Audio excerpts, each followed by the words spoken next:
Good morning, CG. I'm Lily Brunsman. And I'm Lainey Brooks. And we have your CGTV broadcast for Friday, February 23rd.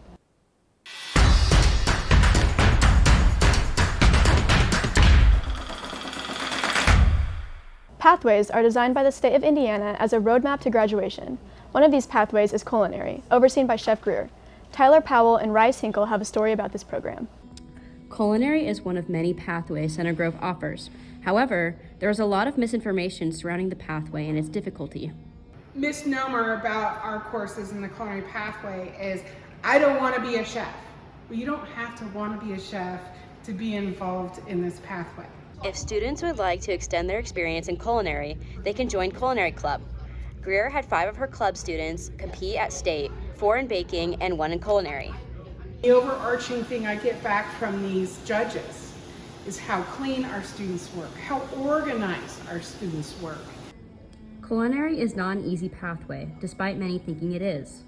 I think I joined the Culinary Pathway and kind of just gravitated towards it on my own because I cooked my whole life, like with my great-grandma and my mom. Culinary isn't just about learning how to cook. I've definitely learned a lot from Chef, and she's taught me a lot about patience and that if you don't get it right the first time, it's 100% okay to try again.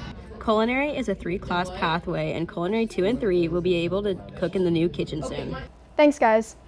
Next year brings a lot of what ifs and questions, especially for the class of 2024. As the school year gets closer to its end, more and more seniors are deciding what comes next. Jill Ennis, Cameron Guilfoy, and Eric Camargo asked some seniors what their plans are for the next chapter of their lives. Hey CG, I'm Jill Ennis, and today I will be interviewing Center Grove seniors to find out their plans for after high school. What's your name? Lily. Braxton Hongevu. Noah Klauser. McKenna. Von Low. Ella Meek. Kendall Castle. Lizzie. Jack Matthews. Jenna Marjotti. What are your plans for after high school? I'm going to Purdue University to study secondary education and science. I'm planning on going to college. I'm planning on studying business administration to get my entrepreneurship degree. I'm wrestling at UIndy. I'm going to Indiana State for kinesiology. Going to the military and then go to college. I am going to be attending IU. I'm going to beautician school and I'm going to open my own business. I'm going to Purdue and major in biology. I'm going to go to University of Cincinnati and study mechanical engineering. I will be attending DePaul University to play soccer and study sports psychology. Those are some really cool plans, CG. That's all we have for you today. Back to the studio. Thanks, guys. This weekend, students in our band and orchestra will be competing for a chance to win gold at ISMA State. But one student won't be performing. He'll be conducting.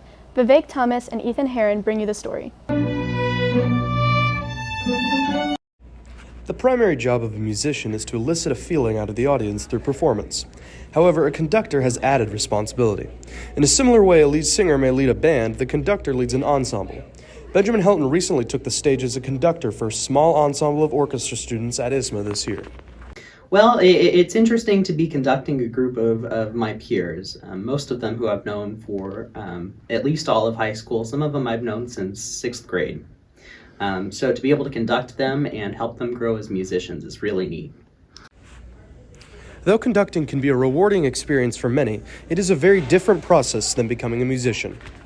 Yeah, so it's completely different from playing an instrument. So now I have to focus more on the sound of the entire group and shaping the different sections to sound how I'd like them to, as opposed to trying to shape my section to sound better as part of a larger group. So I basically have to control everything to make it sound interesting as a musical composition. Well, I've got a lot of things to think about. I mean, first off, I have to keep time and make sure that everybody's playing in tempo. But I've also got to make sure that some of the more musically nuanced sides of the piece come out. So focusing on dynamics and intonation and stuff like that to make it really sound cool. A conductor has to have a good relationship between themselves, the music, and the musicians in order to lead them well. I've learned a lot. It's been really nice to work one-on-one and in a larger group with many of the musicians. Hearing them all grow musically is pretty neat too. And then it's helped me to become better at, I think more than anything, developing my ear. So knowing what I want from the group, how I want them to sound, and developing that sound to meet what I want. Ben and his ensemble will compete this Saturday at ISMA State. Thanks, Ethan. This weekend, the boys swim team travels to IUPY to compete in the state meet. The boys have qualified in multiple events, both individual and relay. Annabelle Kemmerling and Chloe Farmer bring you a look at how the boys are preparing for their final high school meet. This weekend, members of the boys swim team will be competing at the IU Natatorium for their state meet. They are planning to start preparing for state inside and outside of their practices. So I'm gonna prepare. I'm definitely gonna make sure I'm well rested. So, eating healthy and getting enough sleep. That's how I plan to rest up this weekend. The team has spent many hours practicing and preparing for this weekend. They have multiple different strategies they plan to use during state. Some race strategies are, I like to take it out fast because if I can get ahead of everyone else in the race, it can give me the confidence to keep going and push through the whole race. And I don't swim the long distance races, so I basically just gotta go all out at the start and try to finish. Going to state is a memorable opportunity for the swimmers and a way to show their love for the sport. The most exciting part about state is just going to swim at the IU Natatorium. I've been swimming there since I was young, and it's just a great environment. It's such a big pool, and you have the wall of names towards the back, and it just shows you how many great swimmers like Michael Phelps is back there. And just knowing that I get to swim in a place where many Olympians get to swim, and also just being in the environment with all these fast swimmers, it's just a great place to be, and you just really feel that energy in there. The team can't wait to compete against their competition and show their abilities in a competitive environment.